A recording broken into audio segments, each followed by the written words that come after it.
इस ब्रह्मांड में ना जाने हजारों गैलेक्सी होंगे। उन गैलेक्सी में भी हजारों सौरमंडल होंगे। उस सौरमंडल में भी हजारों तारे, ग्रह और भी बहुत कुछ। दोस्तों, ऐसा ही है हमारा मिल्की वे गैलेक्सी। इस गैलेक्सी के अंदर एक सौरमंडल है और उस सौरमंडल में 8 ग्रहों में से एकमात्र ऐसा ग्रह जिस पे आज जीवन संभव है। मैं बात कर रहा हूँ पृथ्वी की। जिस पृथ्वी को आज हम देख रहे हैं, सुन रहे हैं और समझ रहे हैं, क्या वो पृथ्वी हमेशा से ऐसी ही थी या फिर कुछ और? नमस्कार दोस्तों, स्वागत है आप सभी का आज के इस छोटे से YouTube वीडियो में। आज की इस वीडियो में हम यही जानेंगे कि आखिर हमारी धरती बनी कैसे। तो वीडियो काफ़ी मस्त होने वाला है, वीडियो में लास्ट तक बने रहें। दोस्तों, इस बात को जानने के लिए हमें जाना होगा आज से ठीक 450 करोड़ साल पहले, जब हमारी धरती और सौरमंडल के जगह पे धूल के कण और गैसें हुआ करते थे।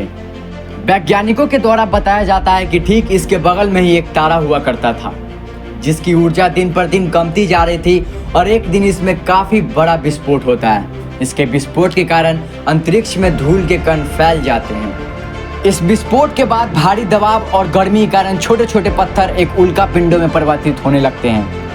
इन्हीं धूल के कणों और गैसों में उपस्थित रेडियो एक्टिव पदार्थ ने ग्रेविटी का निर्माण किया। इस ग्रेविटी के कारण हाइड्रोजन और हीलियम जैसे पदार्थ सौरमंडल के सेंटर में आके इकट्ठा होने लगे। फिर इनमें भी भारी दबाव हुआ और इनमें भी काफ़ी बड़ा विस्फोट हुआ। इस विस्फोट के कारण जन्म होता है हमारे सूरज का। बड़े बड़े उल्कापिंड भारी दबाव के कारण सूरज के चारों ओर चक्कर लगाने लगते हैं। कई लाखों साल तक ये एस्टेरॉइड सूरज के चारों ओर चक्कर लगाते रहे और इनके चक्कर लगाने के फलस्वरूप मरकरी, वेनस, अर्थ और मार्स जैसे प्लैनेट का आविष्कार हुआ।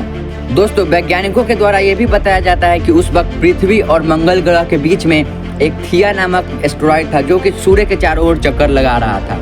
अब धीरे धीरे पृथ्वी पे भी अब ग्रेविटी का निर्माण होने लगा था, जिसके कारण वो थिया नामक एस्टेरॉइड अब पृथ्वी के चक्कर भी लगाने लगे थे। इसी चक्कर लगाने के क्रम में पृथ्वी और थिया नामक ग्रह में एक बार टकराव होता है और टकराव होने के बाद पृथ्वी के बहुत सारे कण यूनिवर्स में फैल जाते हैं एक रिंग की तरह।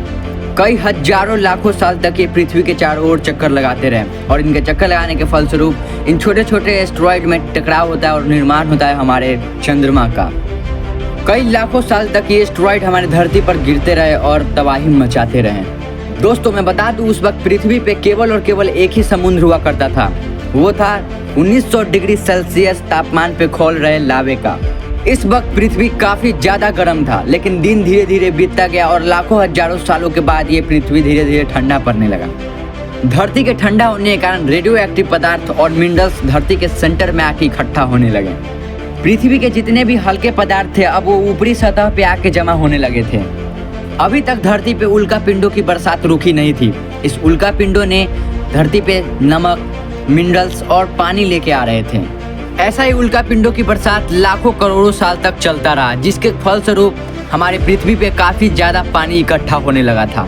दोस्तों, वैज्ञानिकों के द्वारा ये कहा जाता है कि यही वो समय था जब हमारे पृथ्वी पे सूक्ष्म जीवों का आविष्कार हुआ। दोस्तों, मैं बता दूं कि अभी तक हमारे पृथ्वी की लगभग पूरी भाग पानी से ढक चुकी थी और आप सभी जानते हैं कि रेडियो एक्टिव पदार्थ के कारण हमारी धरती का जो सेंटर है वो हमेशा गर्म रहता है और पृथ्वी के ऊपरी सतह ठंडा होने के कारण ये बाहर नहीं निकल पाते, जिसके कारण ज्वालामुखी का निर्माण करके ये बाहर निकलते हैं। जी हाँ, पृथ्वी पे उस वक्त भी ऐसा ही हुआ था। लाखों करोड़ों की तादाद में ज्वालामुखी फटने लगे थे और बहुत सारे ज्वालामुखी निकलने लगे थे। ज्वालामुखी का लाखों करोड़ों साल तक निकलना जारी रहा, जिसके कारण पानी के ऊपर अब जमीन का आविष्कार हो चुका था। मैं बता दूं कि अभी तक पृथ्वी पे कोई वातावरण नहीं था, जिसके कारण उल्का पिंडों की बरसात अभी भी जारी थी। दोस्तों, आज से लगभग 300 करोड़ साल पहले जब हमारे धरती पे वातावरण अब अनुकूल होने लगा था, उल्का पिंड गिरना कम हो गए थे, ज्वालामुखी फटना कम हो गए थे और भी बहुत कुछ। दोस्तों, मैं बता दूं कि अब पृथ्वी पे लगभग 12 घंटे का दिन हुआ करता था। धीरे धीरे साल बीतते रहे और ये सूक्ष्म जीव अपने आप को विकसित करते रहे। ये सूक्ष्म जीव अब समूह में रहने लगे थे। दोस्तों, आज से लगभग 250 करोड़ साल पहले जब धरती पे ऐसे भी सूक्ष्म जीव आ चुके थे जो कि पानी के अंदर मिनरल्स का यूज करके खाना बनाते थे और वेस्टेज के रूप में ऑक्सीजन का त्याग करते थे। अभी तक पृथ्वी पे ज्वालामुखी फटने कम हो चुके थे और इन छोटे छोटे माइक्रो बैक्टीरिया के कारण पृथ्वी पे ऑक्सीजन की मात्रा बढ़ती जा रही थी। इस बढ़ रही ऑक्सीजन की मात्रा से अब पृथ्वी पे वायुमंडल का भी निर्माण होना चालू हो चुका था। धीरे धीरे ये माइक्रो बैक्टीरिया और सूक्ष्म जीव पृथ्वी की चारों ओर फैलने लगे थे, जिसके कारण पृथ्वी पे ऑक्सीजन की मात्रा धीरे धीरे बढ़ती ही जा रही थी। ऑक्सीजन की मात्रा बढ़ने के कारण अब धीरे धीरे सूक्ष्म जीव एक एक करके मरने लगे थे। इस वक्त तक पृथ्वी की वातावरण ठंडा होने के साथ साथ अब ऑक्सीजन से भी पूरा भर चुका था। दोस्तों, आज से लगभग 150 करोड़ साल पहले पृथ्वी पे एक वक्त ऐसा भी आया जब ऑक्सीजन और आयरन के साथ रिएक्शन करके पृथ्वी अब मार्स की तरह लाल हो चुका था। एक वक्त ऐसा भी आया जब पृथ्वी के टेक्टोनिक प्लेट में दरारें आने लगी थी। इस दरार के कारण नीचे खौल रहे लावे अब ऊपर कार्बन डाइऑक्साइड की मात्रा बढ़ा रहे थे। धीरे धीरे एटमॉस्फेयर में कार्बन डाइऑक्साइड की मात्रा बढ़ती जा रही थी, जिसके कारण हमारी धरती पे एसिड की बारिश हुई। इस एसिड रेन की वजह से पृथ्वी पर उपस्थित पानी अब बर्फ में जम चुके थे। इसी एसिड रेन की वजह से पृथ्वी पे पहली बार बहुत ही भारी आइसेज आया था और पृथ्वी महज एक बर्फ की गोले की तरह हो चुकी थी। आमतौर पे होता यह है कि सूरज की किरण जब धरती पे आती है तो धरती पे स्ट्राइक करने के बाद वो धरती के अंदर एब्जॉर्ब हो जाती है, लेकिन जब बर्फ होने के कारण धरती पे आ रही सूरज की किरणें अब रिफ्लेक्ट हो रही थी। यही वो कारण है जिसके वजह से पृथ्वी लाखों करोड़ों साल तक बर्फ से ढकी रही। पृथ्वी की सेंटर की गर्मी धीरे धीरे बढ़ती जा रही थी और यही गर्मी ने लाखों करोड़ों ज्वालामुखी को फिर से जन्म दे दिया। जी हाँ दोस्तों, फिर से हमारी धरती गर्म होने लगी थी और ये सारा बर्फ पिघल चुका था। इसी बीच पानी के भीतर पाए जाने वाले सूक्ष्म जीवों ने ऑक्सीजन का यूज अपने बॉडी को बड़ा और जटिल बनाने के लिए करने लगे थे। दोस्तों, वैज्ञानिक के द्वारा बताया जाता है कि यही वो समय था जब समुद्र में छोटे छोटे समुद्री पौधे जन्म लेने लगे थे। धीरे धीरे करके ज्वालामुखी की तादाद फिर से काफी ज्यादा हो गई और इसी ज्वालामुखी से निकल रहे कार्बन डाइऑक्साइड ने फिर से धरती को गर्म कर दिया। वक्त के साथ साथ बर्फ तो पिघल गया, लेकिन फिर से एक बार एसिड रेन की बारिश हुई और फिर से हमारी धरती बर्फ से ढक गई। इसी एसिड रेन की वजह से पृथ्वी का ठंडा होना और फिर कार्बन डाइऑक्साइड की मात्रा बढ़ने से पृथ्वी का गर्म होना, ये प्रक्रिया लाखों करोड़ों साल तक चलते रहा। दोस्तों, धीरे धीरे दिन बीतता गया और ये समुद्री जीव अपने आप को विकसित करते रहे। बर्फ जमने के कारण ये पूरी तरीके से खत्म नहीं होते थे। ये बात है आज से लगभग 47 करोड़ साल पहले, जब धरती के सतह पर एक मोसोस नाम का प्लांट उगना शुरू हुआ था। दोस्तों, धीरे धीरे दिन बीतता जा रहा था और मैं बता दूं कि अब हमारी धरती के सतह पर हजारों प्रकार के पेड़ पौधे अब उगने लगे थे। तो ये बात है आज से 40 करोड़ साल पहले की, जब हमारी धरती के सतह पे 5 मंजिला बिल्डिंग इतने बड़े बड़े पेड़ पौधे हुआ करते थे। ये वो समय था जब समुद्री जीव अब धरती पे आके रहना चालू कर दिए थे और धरती के जीव अपने आप को विकसित कर रहे थे। पृथ्वी पर उपस्थित सभी महाद्वीप अब एक जगह आके इकट्ठा होने लगे थे, जिसको आज हम पेंजिया नाम से बुलाते हैं। धीरे धीरे पृथ्वी के एटमॉस्फेयर में काफी बदलाव हुआ और यहाँ पे लगभग 21 से 23 घंटे का दिन हुआ करता था।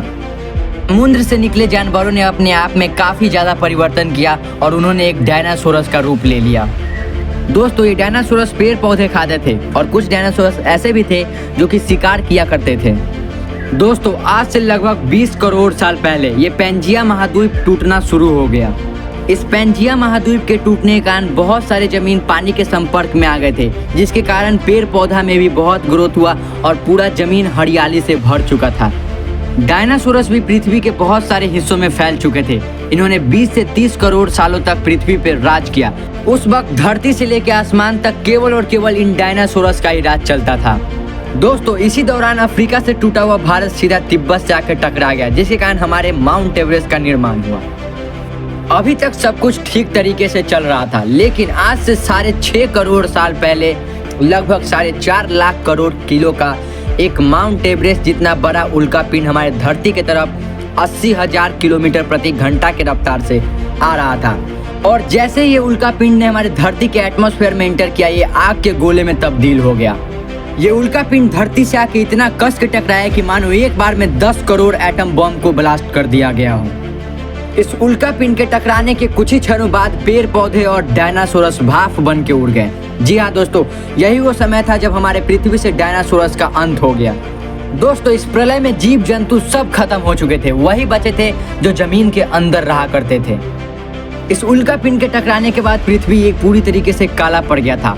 पृथ्वी पे केवल बचा था तो जहरीली गैस है। इसी गैस के कारण फिर से एक बार एसिड रेन होती है और फिर से एक बार धरती बर्फ में जम जाता है। दोस्तों मैं बता दूं, जो इस बार बर्फ जमा था पृथ्वी पे वो ज़्यादा दिन तक नहीं टिक पाया। 70 से 80 हजार सालों बाद ये बर्फ पिघलना चालू हो गया और फिर से धरती हमारा फिर से वही रूप में आने लगा था।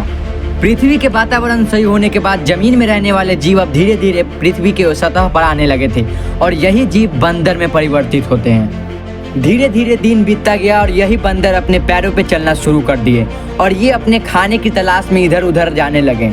धीरे धीरे दिन बीतता गया और यही बंदर एप्स में कन्वर्ट हो गए, मतलब बानर में कन्वर्ट हो गए और ये बानर खाने की तलाश में इधर उधर भटकने लगे, जिसके कारण इनका रंग रूप वहीं के मौसम के हिसाब से बदल रहा था। दोस्तों मैं बता दूं, अब धीरे धीरे दिन बीतता गया और ये एप्स अब आदिवासी में कन्वर्ट होना चालू हो गए थे।